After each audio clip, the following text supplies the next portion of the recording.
Le Seigneur soit avec vous. Et avec votre esprit. Évangile de Jésus-Christ selon saint Jean. Gloire à toi, Seigneur.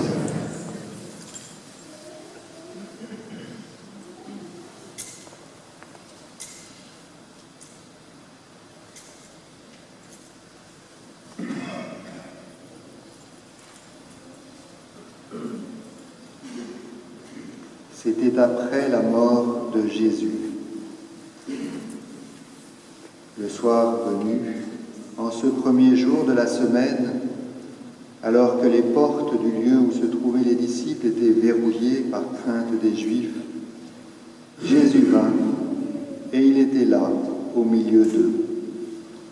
Il leur dit : « La paix soit avec vous. » Après cette parole, il leur montra ses mains et son côté. Les disciples furent remplis de joie en voyant le Seigneur. Jésus leur dit de nouveau : « La paix soit avec vous. De même que le Père m'a envoyé, moi aussi je vous envoie. » Ayant ainsi parlé, il souffla sur eux et il leur dit : « Recevez l'Esprit Saint.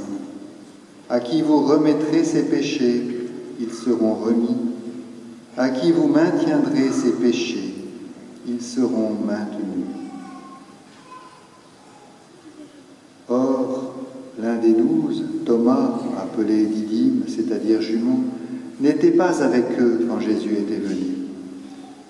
Les autres disciples lui disaient : « Nous avons vu le Seigneur. » Mais il leur déclara : « Si je ne vois pas dans ses mains la marque des clous, si je ne mets pas mon doigt dans la marque des clous, si je ne mets pas la main dans son côté, non, je ne croirai pas. »